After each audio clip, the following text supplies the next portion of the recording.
good to be back. Welcome to another episode of Kamara Go. Still feels funny saying that. I'm still kind of getting used to this whole I do YouTubing stuff. It's new, it's really cool. So without further ado, I'm going to introduce Owen Taylor, who is an incredible immigration lawyer here, and he's going to tell us everything we need to know about the visa process here in Colombia, from the beginning, from applying all the way through to the types of visas you need for different types of situations: buying, traveling, studying, getting married, whatever it is you can do. His details are going to be at the bottom of the screen at the end of the video, and also they'll be underneath here in the description. If you're thinking about coming out or investing for whatever purpose and you've just got some questions, he's an incredible guy to get the information from. And as always, please hit that subscribe, hit the little bell, which I'm learning now is also very good because people tell me they will give you notifications when new stuff comes up. As always, if you have any questions, you want to reach out, let me know, and I hope you enjoy the rest of this episode. Thank you. Well, thank you for asking me. Right now, I'm in my hotel room. I'm in Medellin, Colombia. I'm based out of Bogota, but as you know, I was last week in Cartagena, and I tried to reach you in Barranquilla, visiting my clients since most of expats are spread out all over the country. So, okay, well, so all right, well, let's get into this. I guess the first thing people might want to know, what is your background? How long have you been doing this? How did you get into this? My name is Owen Taylor, and everybody always asks me, like, how come you look and sound like a Carlos Rodriguez? Well, my father it's a gringo name. Right. Sometimes I get asked for gringo prices, but we will get into that later on. My father is an American citizen. My mother is a Colombian citizen. And I was born and raised in Colombia until I was age 11. Then I moved back to the States. I was in Miami for a long time. And then I decided I wanted to become an attorney. So I came to study here in Colombia, in Bogota. Then I passed the bar test here in Colombia, and I'm an attorney registered behind the Colombian Bar Association. So then I went to Cornell University, which is a very well-known university in the United States, part of the Ivy League. And then I got a master's degree in revenue and hospitality management. And then I discovered the world of immigration, because 90 to 99% of the crew members on board the cruise ships, they are mostly immigrants that comes from either Latin America, Asia, Philippines, Thailand, China. And then it's a lot of paperwork to do in that area in order to get legal permits for them to board the ships and be able to move around the world on the beautiful ports of calls where all the cruise industry goes to. So then I went to Cornell, got a master's degree, and then I got a license as a paralegal. So in the United States, I work as a paralegal, and then as a consultant for the cruise industry nowadays for Carnival Corporation. This is since 2006. So altogether, it's been about 13 years of practice in the immigration field of law. So, as part of doing that, what kind of people do you help here? What is the kind of general profile of someone coming in? So basically, I do not really work much with tourism or tourist visas, because once again, most of the visitors here in Colombia comes from Europe, North America, or Latin America. So there is visa-free regime. So my focus is mostly on those expats or foreigners who are coming to Colombia in order to stay here for the midterm, long term. All right, so if you're planning to come to Colombia to stay in the midterm and long term, then of course you might want to investigate what would be the best visa available for a case like yours. Because some people do have family ties here. Maybe they are dating a Colombian citizen. Maybe they are the kids born abroad, but Colombian parents, like my case, my mother Colombia, my father American. So all those opens up a whole umbrella of possibilities for you to apply for certain kinds of visas. So it's always important before you make the decision. So my best advice is always goes to the source. So if you're planning to come here, check on the official website of the Ministry of Foreign Relations of Colombia. They do have the option to see the information in English and Spanish. And also you can go to Migración Colombia, which is a different institution. So those are the two websites, Ministry of Foreign Relations and Migración Colombia. Click on the little English flag, then you will see official information. And then if you still have doubts, there is still possibilities for you to consult with an attorney or with a visa consultant person as well. an attorney like Owen, just putting that out there. An attorney like Owen. Yeah, I guess Context at the end, Owen. I He guess is at the the end guy. you will have my website somewhere Yes, around there. we'll have your website scrolling across the screen, like, you know, so you can't ignore it.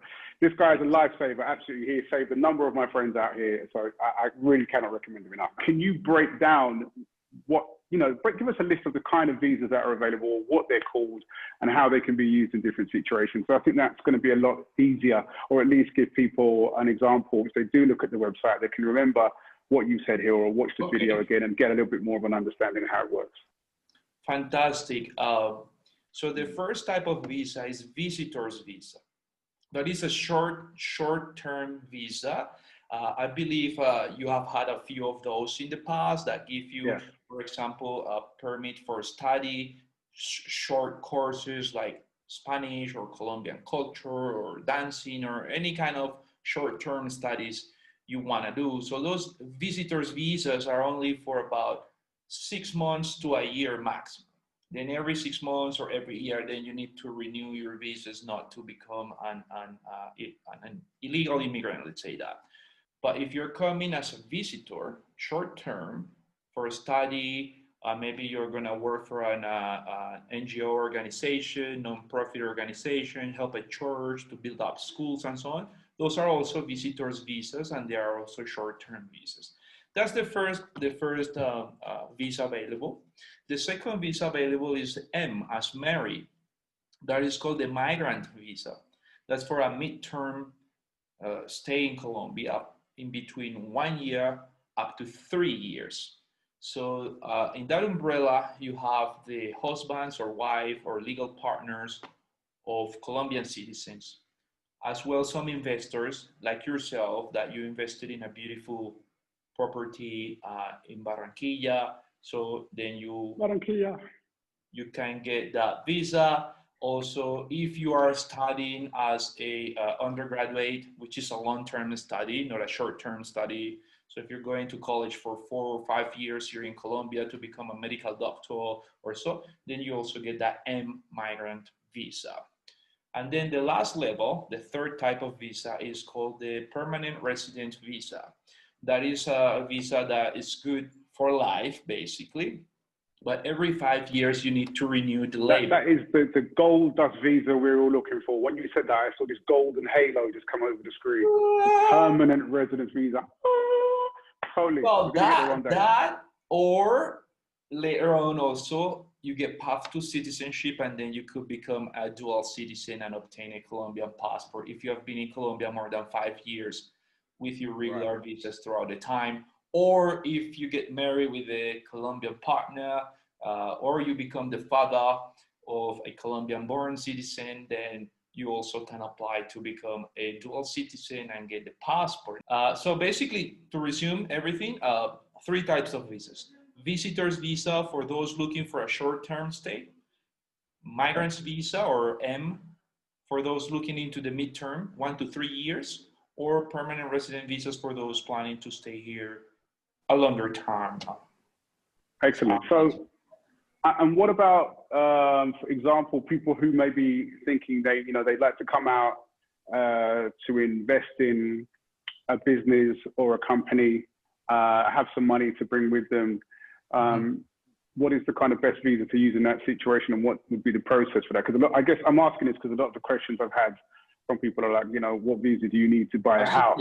When it comes to investments, either there is 2 different kind of investments foreigners could do in Colombia. And we're gonna go slowly on this because it's a little bit more complicated than the family visas or the short-term visas. The first thing is that you can invest into real estate. Okay, so that's properties, apartments, house, either second-hand or brand new or still under construction. As soon as it's qualified as real estate, that is a 1 level of investment. And now the type of visa you're allowed to get for those investments depends on the amount of money you invest in Colombia. So basically, if you invest minimum 83,000 US dollars into real estate, then you can apply for the migrant visa. And then if you don't want to get the midterm visa, but you want to jump ahead to the long-term visa, which is the permanent residence visa, Then you need to apply for, or you need to buy a property that costs more than 650 Colombian salaries, which is around 600 million pesos. So that would be around close to $200,000 around. Yeah. Actually less, about 106,000, $170,000. So if you invest minimum 83,000, then you get that visa for 1 year up to 3 years. Okay, if you invest about 160,000 US dollars on any kind of real estate anywhere in the country, then you get jump the line straight to permanent resident visa. Now, with that kind of investment, you don't get a work permit, but you have the right to live in Colombia, keep working remotely from your country or wherever you have a contract, and then you can make foreign money, and then with the exchange rate, which is really high right now, then you can live like a king. Now, that's the first part of investment. The second part of investment is what's called investment of portfolio. So if you have some money and you want to invest, you don't necessarily need to invest in real estate. You can also invest into a Colombian running company or create your own company. And in that case, you can also use that as basis for applying for a investor's visa.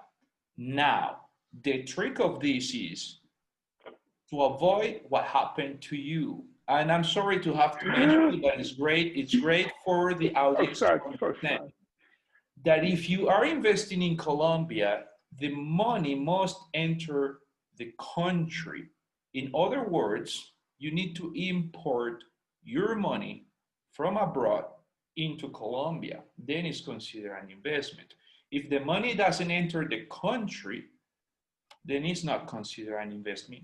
What I'm trying to say here is if you're going to invest money, the first step you need to do, well, besides understanding what kind of investment you want, company, stock market, or real estate, you need to import your money to do the investment through the Central Bank of Colombia.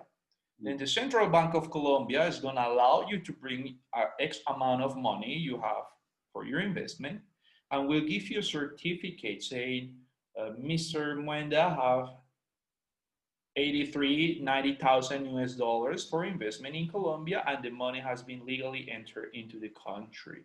Then with that certificate, you can then approach the Ministry of Foreign Relations and then request your visa.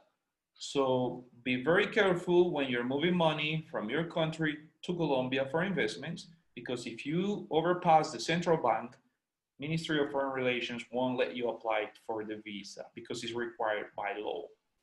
Basically, just if you think you're too slick, like I did, and so you could kind of work a little way around and save a little bit of money here and there, you know, and shortcut it, you will pay the penalty in some way on the other side. So just to label that point, don't do that. Bring your money in the proper way and find out good legal advice from Owen before you do so, and bring it in the right way, so that if you are looking for the visa, you can get it and go through the process simply, not like I did. So just to be clear with that with people, like there isn't a problem owning the house. So my place I bought, in my particular situation, is totally mine, 100% legally, all the taxes registered at the notary, everything's in my name.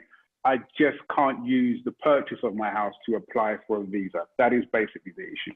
But if your idea is to use your investment as leverage for application for a visa, then better ask an immigration attorney to help you Owen out. Taylor. To help you out with the situation, because the immigration attorney also knows the commercial real estate system or the civil law system, but the commercial real estate attorneys or the civil attorneys do not know the immigration system. So that's where my best advice is go ahead to my website, or go ahead and ask Muenda down there in the link where it says comments, and he might be able to give you better ideas because he has passed through pretty much all these processes already. So that's why my best advice is consult with an attorney, consult with Muenda, and then he will give you perhaps a couple links and ideas, or as an attorney, I could offer you. I'm basically just going to give you Owen's contact details. There you go. Email address, phone number, website, birth certificate, as much information Owen as I can give you, so you can get in contact with him, because he has been amazing. And then There is a phenomenon going on here in Colombia, and it's through the different Facebook groups, and most of expats try to save the price of a consultation, which in Colombia is not really expensive as it could be in the United Kingdom. So perhaps the people that come from Europe, Canada, US, they have the mentality that the attorney is gonna nickel and dime you on everything, even for a smile. In Colombia, it's a different situation. So it's really affordable to consult for about $50 to $100, depending on the lawyer you decide to go to. You can get a professional consultation, but those $50 to $100 will save you a big headache in the future. Yeah. The phenomenon I'm talking about is that there is a lot of people giving information. They are not attorneys, they are not visa consultants, they're just expats living in Colombia. And they believe because they got the visa on their own and they could serve the system and get it done, every case is the same. But it isn't. And remember, if you apply for a visa and your visa gets denied, you have a penalty of 6 months until you can attempt to apply for another visa. So always keep in mind, Facebook is a good source of information, but it is not an official source of information in this case. Absolutely. Absolutely. Well, Owen, it's been absolutely great. Guys, you heard it here direct from an expert and from my own personal painful experience. You can find Owen's contact details coming across the screen right here, going across. Along with the bandeja paisa food that just passed through the screen. So it will be... Exactly. Well, I'm not sure I'm going to show you the plate of food that came across. It's in the side of the video. But as always, folks, hit that subscribe button down there. Hit the alarm button so you can get notifications when the next video is up. We're going to keep this theme going. So we're going to give you all the information you need about buying a property, investing, living in Colombia, culturally and otherwise.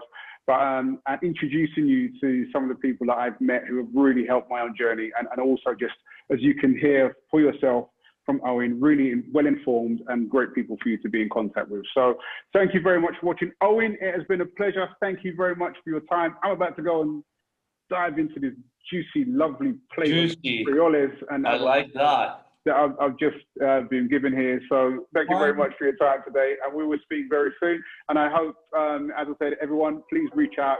Feel free to contact him directly. He's a lovely guy, and we will speak very soon and see you in the next video. Thank you. Thank you.